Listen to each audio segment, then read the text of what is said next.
Welcome to Bad Dog Agility, a podcast helping you reach all of your dog agility goals. Whether it's competing under the bright lights of the televised finals at Westminster or successfully navigating a homemade course in your own backyard, we'll bring you training tips, interviews, and news about the great sport of dog agility.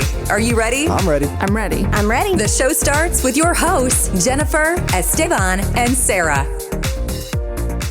I'm Jennifer. I'm Esteban. And I'm Sarah, and this is episode 366. Today's podcast is brought to you by Clip & Go Agility.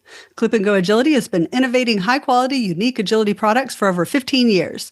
Their goal is to move the sport forward by providing the safest possible equipment for our canine partners. They offer not only jumps, tunnels, and contact obstacles, but also many problem-solving training aids. Clip & Go understands how fitness plays a large part in our dog's overall safety and are pleased to also offer a variety of fitness products to meet your dog's conditioning needs. They include soft jump bumps, cavaletti jumps, VersaFit planks, fitness blocks, and paw pods.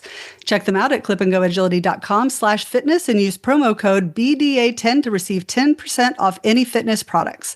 Clip & Go Agility, because safety matters. Sarah, Jennifer, and I had an interesting conversation, and it led to this podcast. And we're going to be talking about what separates the top 10% from everyone else. And I think listeners might be surprised as to what we came up with. And what we decided to do was each of us, we're going to pick one thing. So I'm going to go ahead and lead it off. I'm going to go first. And I'm going to say that something that separates the top 10% from everyone else is video review. Now, this is not going to apply necessarily to every top handler that you see, but I think the vast majority, if not all, of the top 10% are very much into video review. I think for many, many years, it's been part of the culture of dog agility to videotape our runs. And this goes back to the pre-iPhone days, back when there were digital camcorders. And I wonder if there were dogs whose runs were taped on a VHS. And if there are people listening who've never owned a camcorder VHS with the big tape, and being part of the culture, everyone has at least seen themselves run. And you may have been one of those people who's like, oh, I can't watch myself run. That is awful. Even if you have a great run and the run is clean, you're like, oh, do I really run that way? Do I look so awkward? Oh, look at me fall. Oh, look at me collide with the wing. Things like that. You know, I certainly understand that sentiment. But all of sports, not just dog agility. I'm talking soccer and football and basketball, swimming, right? All of these things now are subject to video review analysis at a very, very high level, right? And I think I'll tell you all that a story that kind of underscores what I'm saying here.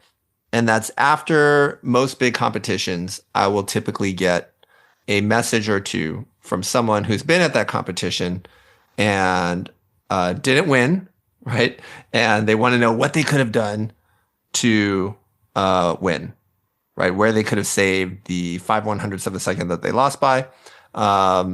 Sometimes you'll get it from the 4th, 5th, 6th place dogs who just barely missed out on medaling. And they don't know where they lost that little bit of time.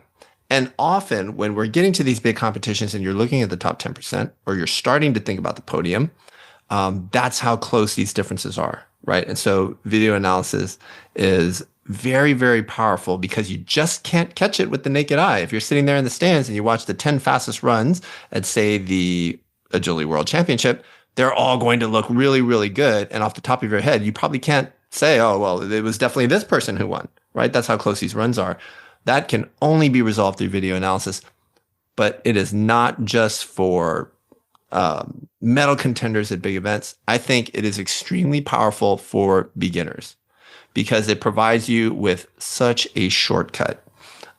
Before we had apps like Coach's Eye and now OnForm, and there are other apps as well, the ability to scroll back and forth in your run and see exactly what is going on. What was my dog looking at when I called out my late cue and they dropped this bar, right?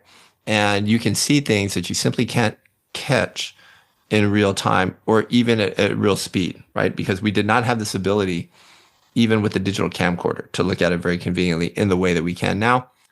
And such a big difference for beginners, right? It can really accelerate the rate at which you improve in dog agility. So I'm going to go with video review as something that really separates the top 10% from everyone else, not just going through the motions, but really putting in some effort there.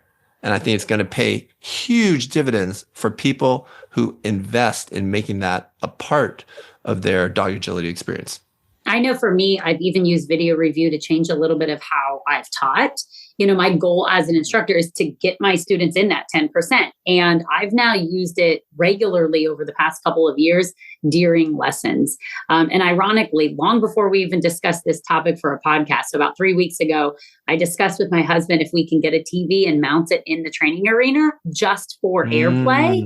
Because what I do is I do a lot of filming on my phone during a lesson. I'll do side by sides or like the handler's on the line and the wrong line. They're on the dog's line. They're like, I don't know why my dog's going off course. And, if you don't have video, you can say, well, you're on the line, but sometimes they need to see it. They need the demo. It's not that they don't believe you, but they need to see it. So I put it on my phone, but then we have to gather around my tiny little phone. And I'm like, if I just put a TV up with AirPlay, I don't even need the TV to be hooked up to anything, just so that it links to my phone.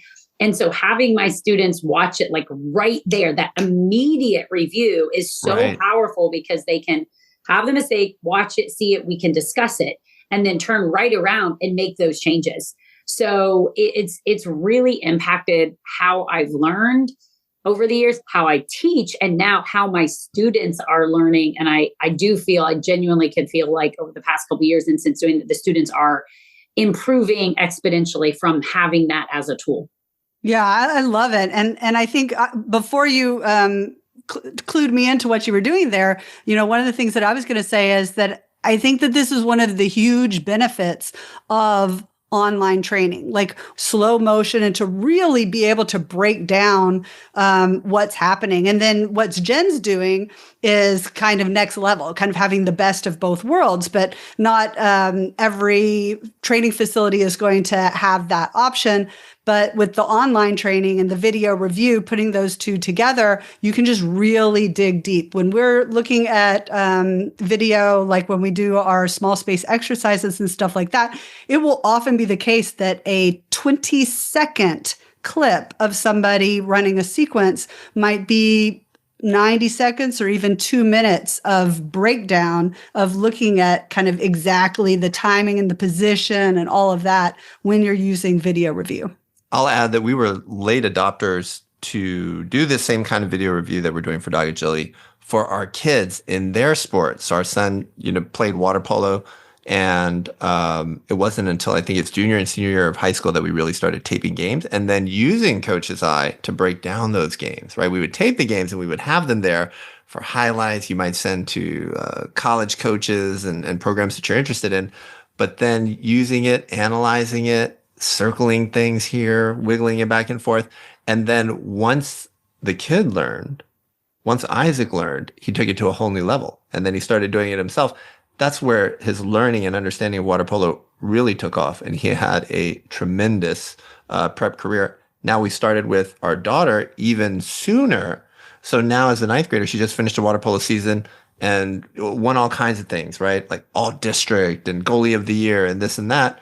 And she benefits a lot from that video analysis.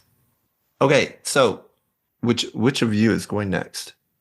I'm going to pass the mic to Jen. All right, I'll anchor. I'll take this one. So in kind of thinking, because we talked about this idea and we had a moment to decide what it was for us. So if somebody said to me, what separates the top 10% from everyone else?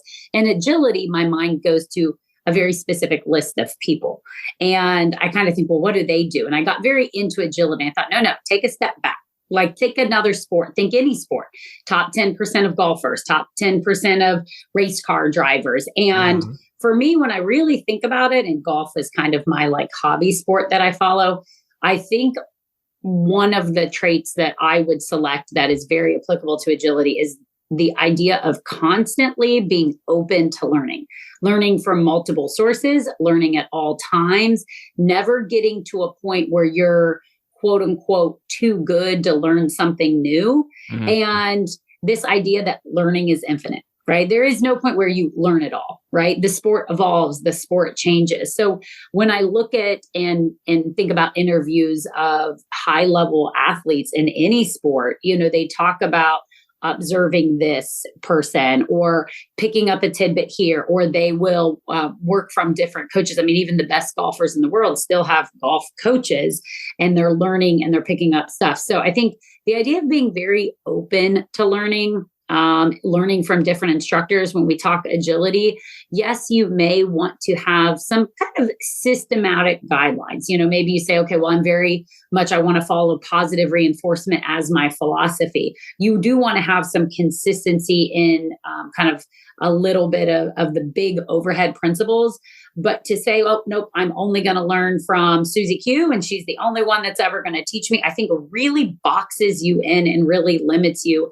And knowing that you can pick up little things here and there and have the opportunity to learn from different resources, different experts, different instructors, as long as they all kind of fall within some level of consistency and handling and training. So for me, I know I'm always picking up different things. I'll watch a reel on Instagram and see what somebody's doing and pay attention to what breakdown they did, where they reinforced, what hand position. And that was in a 3-second or 4-second clip. And I'll sign up for seminars that are local or that are somebody I've never worked with, because I know there's going to be something somewhere that I can take away. So not boxing yourself in, being open to learning at all stages of your training as a beginner, but even at the advanced level, and taking that information from various sources.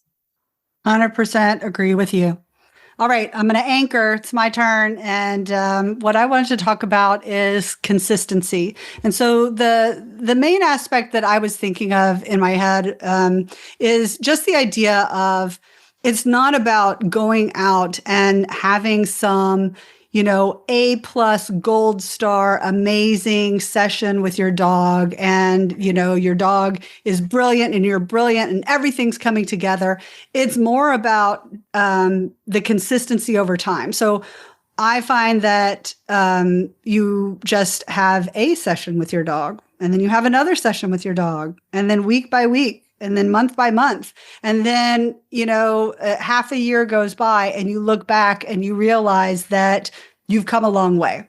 And for me, I feel like that's something that I have that feeling a lot, where I don't feel like I'm doing anything particularly outstanding or at a particularly fast pace or anything like that. But over time, those little bits of practice, those 5-minute sessions, like the dogs pick up the skills, you start putting the skills together, and you look back and now it's like suddenly your dog has a skill, really well that they had not even been introduced to 6 months ago, something like that.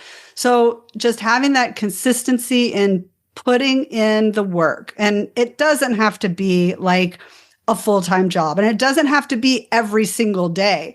It's just, in general, maybe more days than not, you go out and you spend 5 minutes working on a skill, and then just doing that over and over, you are going to see improvement. It's just, you're not going to see it in the moment. Yeah, that's really great. I think when I think about the 3 things that each of us mentioned, and we did it kind of randomly, right? We all picked our own. There's so many different factors that go into being a successful dog handler team, right? Being a successful trainer and competitor, and dog agility, of course. But we picked on 3 where if you put them all together, I think you've got a pretty good formula there, right? You've got Jen's point. You're open to learning from lots of different places and people, right? And so that speaks to the knowledge that you're acquiring. And video review is kind of how you do it, right? You do the thing, watch yourself do the thing, and then tweak what you're doing. And you, Sarah, talking about the consistency, the day in, day out, and putting in that work, right? And so I think if we wanted, you could make this a very successful 3-step formula, right? Of how to be a top handler. And I think that's a really good summary of what we think between the 3 of us as what separates the top 10% from everyone else. Before we go, though, I do want to talk about some of the things that we deliberately, I think purposefully, did not mention, and I want to start with the one that you kind of alluded to, Sarah, and is that you don't have to be working every day all the time, right? So some people think the best 10% handlers, well, those people, they're all instructors, they're all professional handlers, right?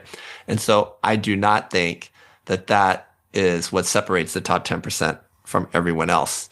I'll do one more. I think that you do not have to be a young, mobile, athletic handler, 6 foot tall male who ran track in high school to be in the top 10% of this sport. Jen and Sarah, I'll open the floor to you. What are some other things that we deliberately did not mention? Well, I wanted to riff off of one thing that you said, which was, about you don't have to be a professional dog trainer. And it just, you said that and this story popped into my head. And that is when I was at one of the recent Agility World Championships, and I'm watching the best in the world compete. And, there were a lot of handlers that I knew, right? Handlers like Sylvia Turkman and people that I know because they have an online presence and because they do teach agility, right? And so that is how I know them. But I was really surprised by how many just truly fantastic handlers and handlers that were medaling, even winning the world championships. And I, being an American, was not familiar with them. And then when I went to, kind of talk to them or talk to some other people and say like, oh, I've never heard of this person before. One of the reasons that I hadn't heard of them before is because they don't teach, right? They're the best in the world, but they don't teach. They are a lawyer during the day, or they are, an accountant during the day. They are regular people with regular jobs who play this sport and play it at the absolute highest level and win. And that kind of experience really hit home for me how, sometimes we're a little bit, I think, blinded because what we see on the internet is a bunch of full-time agility instructors, but that is because they need to be on the internet. They need students. They have classes and things like that. But there are a ton of people that are not that are still hugely successful. So you do not have to be an instructor or have to have, the full day available to you to train to get to that highest level. Yeah, that's exactly what I was thinking too, is I'll hear people, whether they say it in general or say it to me of like, well, of course you're really good. You do this for a living. And certainly it has perks that I'm able to teach, by day and train by night. But I could tell you a ton of fantastic trainers who have, as you said, have jobs. So I think, you don't need to be an instructor to be good and in that top 10%. I think you don't have to be independently wealthy. I think a lot of people are like, you have the money. Oh, you have the money to enter all the trials. And I think a lot of it is kind of what you said, Sarah, is like the discipline. It's a little bit every day or every other day, not the, I'm going to spend $500 to do a one-day auditing spot with this instructor. You might not have the funds to do that or to do that travel, but you can still log the hours. So I think doing it professionally, having the money, those aren't things. Having the most quote unquote, well-bred, quickest, fastest, perfect size border collie. So, the perfect dog. Like I've known plenty of phenomenal dog handler teams with accomplishments and resumes, or maybe not, who are rescues, or they got the dog because their friend had a really nice litter. Maybe it's not the absolute best, I'm trying to think of a breed, Shetland sheepdog in the world, but their friend had the litter. And so therefore they're like, oh, I like this. I know these parents, and they turn that dog into a great dog. So a lot of the myths, it's like we're playing Mythbusters. A lot of the myths of what people think you need, I just don't think make the cut on the list of the top 10%. Right. They can be factors, but I don't think they're the most dominant factor. I would agree. Absolutely. Right? Yeah. I think that's a great point that Jen makes there. So it's not about handler talent. It's not about dog talent. It's not about being the right age, the right speed, the right height, having the resources, the time, things like that. Again, we chose me, video analysis and review, right? Jen, being open to learning from different people, different sources, and Sarah, putting in the work every day, consistency. And those are 3 things that every single person listening to this podcast can do. And if you're looking for a place to get better at dog agility, be sure to check out the VIP program. It's opening to new members next week. Happy training. Thank you for listening to Bad Dog Agility. We hope you enjoyed today's episode. For more information, updates, and links to all our socials, just check out our website, www.baddogagility.com. If you haven't already signed up for our email subscription, we would love to have you join the BDA community. Until next time, take care.